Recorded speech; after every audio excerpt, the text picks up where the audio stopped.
Hello and welcome to the management classes. आज इस video में हम लोग प्राइस कंट्रोल पर बात करेंगे, प्राइस सीलिंग और प्राइस फ्लोर पर। देखिए, मैं वीडियो शुरू करने से पहले बताऊं कि मैंने इस पर एक वीडियो पहले डाली थी, आप में काफ़ी लोगों ने देखी थी वो वीडियो। उसके अंदर फिगर्स का इंटरप्रिटेशन थोड़ा गलत हो गया था, इसलिए मैंने उस वीडियो को वहाँ से हटा दी है और इस वीडियो को मैं दोबारा डाल रहा हूँ सेकेंड वर्जन के नाम से और वर्जन 2 के नाम से। ठीक है, देखिए होता क्या है कि कुछ ज़रूरी चीज़ों के प्राइसेस पर कभी कभी एक बहस शुरू हो जाती है और आदमी इस बात में एक कंट्रोवर्सी में पड़ जाता है कि साहब किसी प्रोडक्ट के प्राइस बहुत बढ़ रहे हैं, इतने नहीं बढ़ने चाहिए, किसी चीज़ के प्राइस बहुत घटते जा रहे हैं कि इससे ज़्यादा नहीं घटने चाहिए। तो एक कंट्रोवर्सी इसके अंदर चलती है कि क्या होना चाहिए, क्या इसके प्राइस रुकने चाहिए, अब क्या इसके प्राइस नीचे जाने से रुकने चाहिए, ऊपर जाने से रुकने चाहिए। और काफ़ी केसेस के अंदर होता यह है कि जो पब्लिक होती है, जो कंज्यूमर होते हैं, वो पॉलिटिशियंस के ऊपर प्रेशर डालते हैं कि वो कोई लेजिस्लेशन लेकर आए जिससे कि ये प्राइस कंट्रोल किए जाएं।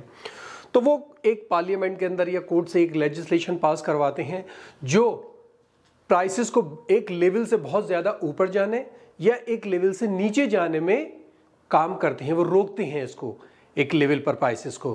तो जो ऊपर जाने से रोकते हैं वो प्राइस सीलिंग कहलाते हैं, जो नीचे जाने से रोकते हैं वो प्राइस फ्लोर कहलाते हैं। इकोनॉमिस्ट का काम ये होता है कि वो ये देखते हैं कि किस तरह से जो ये लॉ आए हैं उनसे किस तरह से पीपल के ऊपर या मार्केट के ऊपर इसका असर पड़ रहा है, और इसके लिए वो डिमांड एंड सप्लाई मॉडल को यूज़ करते हैं। देखते हैं कि प्राइस अगर बढ़ रहे हैं उसका क्या असर पड़ रहा है, या प्राइस एक जगह रोके गए हैं, सीलिंग की गई है, वहाँ क्या असर पड़ रहा है, और अगर फ्लोर किया गया है तो वहाँ क्या असर पड़ रहा है। यही जो कंट्रोल गवर्नमेंट करती है, प्राइसेस को ऊपर फिक्स करे, नीचे फिक्स करे, इसी चीज़ को हम कहते हैं प्राइस कंट्रोल। और ये प्राइस कंट्रोल दो तरह के होते हैं।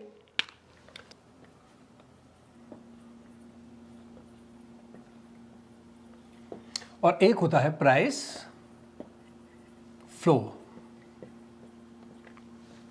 ये दो तरह के होते हैं। ठीक है, जैसे मैंने बताया, प्राइस सीलिंग कौन सा है, keeps price from rising above a certain level.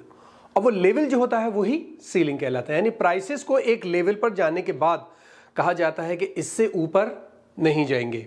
दूसरा कहलाता है प्राइस फ्लोर, यानी keeps price from falling below a certain level. जो प्राइस है वो एक सर्टेन लेवल तक नीचे जाएंगे, उससे नीचे नहीं जाएंगे। वो जो लेवल होगा वो लेवल फ्लोर कहलाता है। और इसके लिए डिमांड एंड सप्लाई मॉडल को यूज करेंगे हम यहाँ पर और देखेंगे कि मार्केट पर उसका क्या असर पड़ता है। पहले बात करें प्राइस सीलिंग की। देखिए, जैसे मैंने बताया था अभी थोड़ी देर पहले कि जनरली ऐसा होता है कि जो डिमांड करने वाले हैं, डिमांडर्स जो होते हैं, वो सप्लायर से बहुत ज़्यादा हो जाते हैं कहीं कहीं, और वो जो डिमांडर होते हैं या वो कंज्यूमर होते हैं वो पोटेंशियल वोटर्स भी होते हैं, है ना। जब वो पोटेंशियल वोटर्स हैं तो वो यूनाइट हो जाते हैं, गवर्नमेंट के ऊपर प्रेशर डालते हैं कि वो प्राइसेस को ऊपर जाने से रोके, एक लिमिट तक जाए प्राइस, उसके ऊपर ना जाए। जो कंज्यूमर है वो परेशान होता है हायर प्राइसेस से। तो इसका जो बेस्ट एग्जांपल है उसको आप रेंट लीजिए। रेंट, सपोज कर लीजिए रेंट बढ़ते जा रहे हैं तो कंज्यूमर्स को प्रॉब्लम होगी, है ना। तो वो क्या करेंगे, लीडर को प्रेशराइज करेंगे कि आप इस रेंट के प्राइसेस को फिक्स कीजिए कि साहब ईयरली इतने बढ़े, इससे ज्यादा ना बढ़े। कैसे काम करेगा वो, हम उसके लिए फिगर बनाएंगे।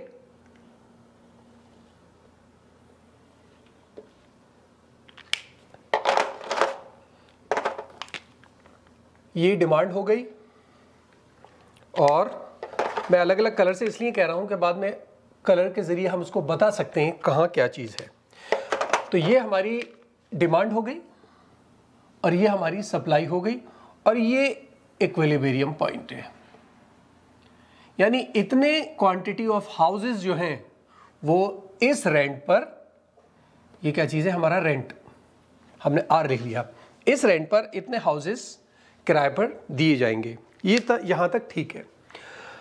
अब सपोज कर लीजिए गवर्नमेंट ने प्राइसेस को सीलिंग पर एक जगह रोके। अगर गवर्नमेंट ने इस प्राइस से कहा कि साहब यहां पर इसकी सीलिंग है R1, अगर ये R1 पर है तो कोई प्रॉब्लम नहीं, क्योंकि गवर्नमेंट तो खुद कह रही है कि प्राइसेस जो है वो ऊपर जाने से रुकने, तो ऊपर जो यहां अगर रोके गए हैं तो इक्विलिब्रियम से तो ऊपर ही है, इससे ऊपर नहीं जाएंगे तो कोई प्रॉब्लम नहीं है, इसमें तो कोई प्रॉब्लम नहीं आएगी क्योंकि गवर्नमेंट ने फिक्स ही इक्विलिब्रियम के ऊपर किए हैं। लेकिन प्रॉब्लम होगी जब प्राइस सीलिंग यहां हो जाए, यानी ये R2। अब क्या होगा इस केस के अंदर? इस केस में आप देखिए हमारा इक्विलिब्रियम प्राइसेस जो है वो हायर हैं और गवर्नमेंट कह रही है इससे ऊपर ना बढ़ाएं, गवर्नमेंट कह रही है इससे ऊपर ना बढ़ाएं। अब यहां पर प्रॉब्लम शुरू हो जाएगी। यानी हमने कहा कि साहब गवर्नमेंट की वजह से हमने प्राइस को यहां कर दिए, यहां प्राइसेस के होने से जैसे प्राइस घटेंगे तो सप्लाई घट जाएगी, सप्लाई कम हो जाएगी और जब सप्लाई कम होगी प्राइसेस की वजह से तो एक दूसरी तरफ डिमांड पर भी असर पड़ेगा। आपको पता है अगर किराए कम हो जाए, इक्विलिब्रियम लेवल से नीचे आ जाए, अगर किराए कम हो जाए तो लोग अपना मकान किराए पे देने से कम कर देंगे करेंगे, लेकिन जो किराए पर लेने वाले लोग हैं वो ज्यादा आ जाएंगे। जो कभी दो लोग एक रूम में कमरे में रह रहे थे वो भी कहेंगे नहीं अब तो किराए कम है हम अलग अलग ले लें, तो डिमांड बढ़ जाएगी, डिमांड बढ़ जाएगी। डिमांड बढ़ गई और सप्लाई कम हो गई, इट मींस ये जो पोर्शन है आपका ये शॉर्टेज हो गया, यहां शॉर्टेज हो गई। अब प्रॉब्लम ये होगी कि साहब यहां सप्लाई कम है, डिमांड ज्यादा है, मार्केट में शॉर्टेज है। जब मार्केट में शॉर्टेज है तो ठीक है, गवर्नमेंट ने कहा कि साहब यहां पर है, यहां सिस्टम चल रहा है, लेकिन अब प्रॉब्लम आएंगी यहां पर। जब प्रॉब्लम आएगी तो क्या होगा? तो वो क्या करेंगे कि हल्के हल्के प्राइस को बढ़ाएंगे। गवर्नमेंट ने फिक्स कर रखा है, दिक्कत है, लेकिन लॉन्ग टर्म के अंदर ये बढ़ेगा और ये जब बढ़ने लगते हैं तो बढ़ते बढ़ते एक दिन वापस इक्विलिब्रियम पॉइंट पर आ जाते हैं। तो आप देखिए यहां पर, और जब ऊपर आए तो ये हुआ, अब सप्लाई बढ़ी, डिमांड घटी, और ऊपर आए, डिमांड और घटी, सप्लाई और बढ़ी, और एक दिन यहीं इसी पॉइंट पर आ गए। इस तरीके से ये शॉर्टेज जो है हमारी वो खत्म हो जाती है। इसके इफेक्ट्स बहुत होते हैं, इसके सीलिंग के जो इफेक्ट होते हैं वो कॉम्प्लेक्स भी होते हैं और कभी कभी अनएक्सपेक्टेड होते हैं। आप ये मत सोचिए कि इसका एक ही इफेक्ट है कि जो रेंटर्स हैं, जो किराए पे लेने वाले लोग हैं, कंज्यूमर हैं, उनको बेनिफिट मिल रहा है on the expense of landlord. ऐसा नहीं होता। होता यह है कि कभी कभी जब इसके रेंट बहुत ज़्यादा नीचे चले जाते हैं, इसका एक बहुत बड़ा इफेक्ट ये होता है कि साहब जो लैंडलॉर्ड है वो क्या करते हैं, भैया किराए से तो अब कुछ मिल ही नहीं रहा, तो ऐसा करो बेच दो, तो मकान को बेच देते हैं, यानी उसकी ओनरशिप को लूज कर देते हैं वो। या फिर ऐसा करते हैं कि शेयर कर लेते हैं, साहब आप आके रहिए, इतना हमारा, इतना आप दे दिए, दोनों का दोनों लोग मिलकर रहेंगे। तो जो अपार्टमेंट्स हैं उनकी जो ओनरशिप है वो कन्वर्ट होने लगती है, जिससे मार्केट के अंदर प्रॉब्लम्स आने लगती हैं फिर। ठीक है, तो इसका ये सिस्टम जो है वो इतना आसान नहीं होता। अब बात करते हैं प्राइस फ्लो। इसका जो दूसरा है वो है प्राइस फ्लो। प्राइस फ्लो जैसे मैंने बताया कि जाहिर है ये तो एक प्राइस नीचे जाने वाले हैं, यानी lowest legal price that can be paid in A market for goods and services, for labour और फॉर एनी फाइनेंशियल कैपिटल। यानी कोई वो प्राइस जो एक नीचे की लिमिट पर जाकर रुकते हैं, जो पे किए जाते हैं गुड्स एंड सर्विसेज खरीदने के लिए, किसी भी लेबर का पेमेंट करने के लिए, या कोई भी फाइनेंशियल कैपिटल असेट्स खरीदने के लिए। ठीक है, और इसका जो बेस्ट एग्जांपल कहा गया वो minimum wage. Minimum wage, producer always try to pay the minimum wages as minimum as they can. तो गवर्नमेंट एक जगह मिनिमम फिक्स कर देती है, तो गवर्नमेंट कहती है कि ये मिनिमम है, इससे नीचे आप नहीं देंगे, अगर आप इससे नीचे देंगे तो आप लॉ को ब्रेक करेंगे। और देखिए एक आइडिया होता है ये भी कि एक आदमी जो फुल टाइम जॉब कर रहा है उसकी कम से कम इतनी इनकम होनी चाहिए कि वो एक बेसिक स्टैंडर्ड ऑफ लिविंग को अफोर्ड कर सके। ठीक है, इसीलिए इसको हम लोग कभी कभी प्राइस सपोर्ट भी कहते हैं। क्यों प्राइस सपोर्ट कहते हैं? क्योंकि ये एक लेवल से प्राइसेस को एक लेवल से नीचे जाने में सपोर्ट करता है, प्रिवेंट करता है, जिससे प्राइस रुक जाते हैं। इसके अंदर फिर हम एक ग्राफ बनाएंगे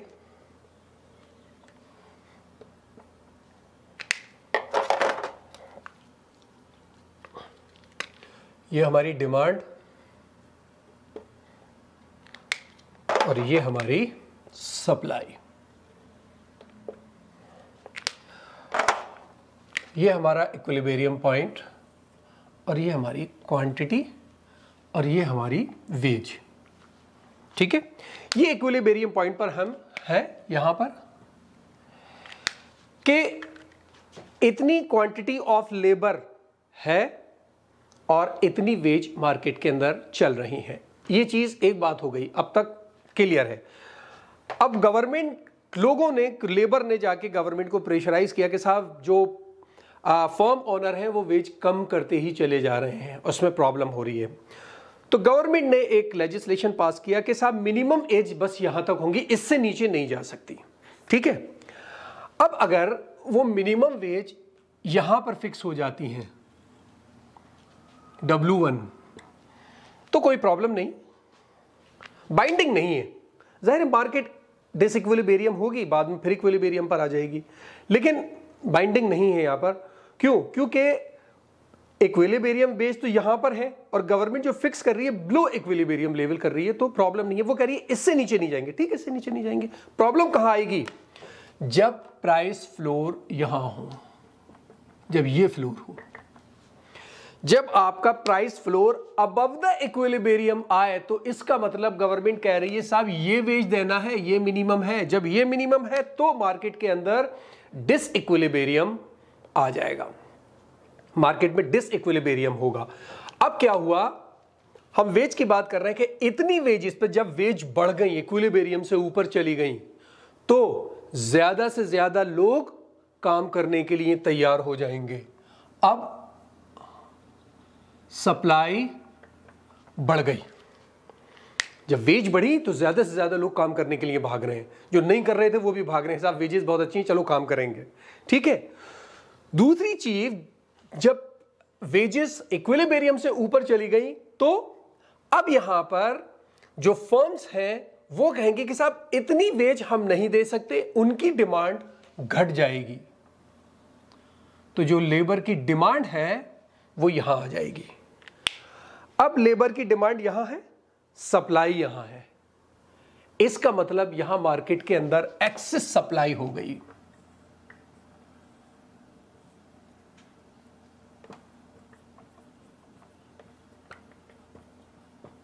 एक्सेस सप्लाई हो गई। जो इतनी सप्लाई है ये एक्सेस में है, सप्लाई ज्यादा है, डिमांड कम है।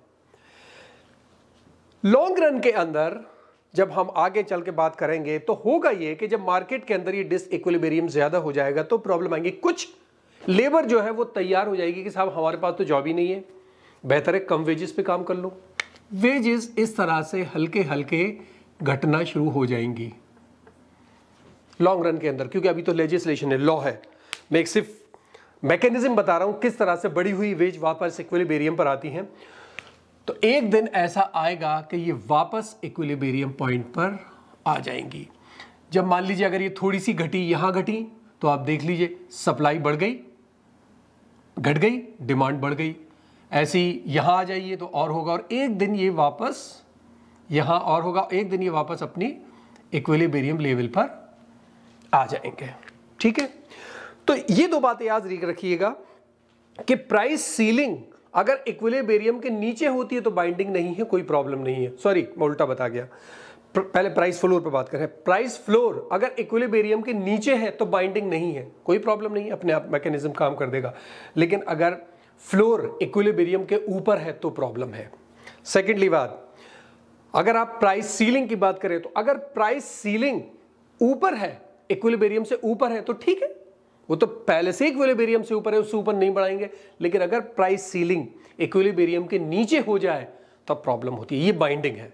अब यहां पर कोई ना कोई एक्शन लेना होगा, मार्केट डिसइक्विलिब्रियम में चली जाती है। ठीक है, तो कुछ इकोनॉमिक्स का कहना है कि गवर्नमेंट को इंटरफेयर करना चाहिए ताकि जो पुअर हैं उनकी इंटरेस्ट को सिक्योर किया जा सके। लेकिन कुछ इकोनॉमिक्स का ये कहना है कि नहीं, मार्केट को उसकी अपनी कंडीशन पे छोड़ देना चाहिए। जो इनविजिबल हैंड है, demand and supply, they automatically determine the quantity as well as the prices of any product. तो यहाँ पर एक कंट्रोवर्सीज हैं, कुछ इकोनॉमिस्ट कहते हैं होना चाहिए, कुछ नहीं होना चाहिए। ठीक है, तो यही था प्राइस कंट्रोल। मुझे उम्मीद है समझ में आया होगा। कोई प्रॉब्लम हो तो मुझे कमेंट बॉक्स में बताइएगा। इस वीडियो में इतना ही। Thank you so much.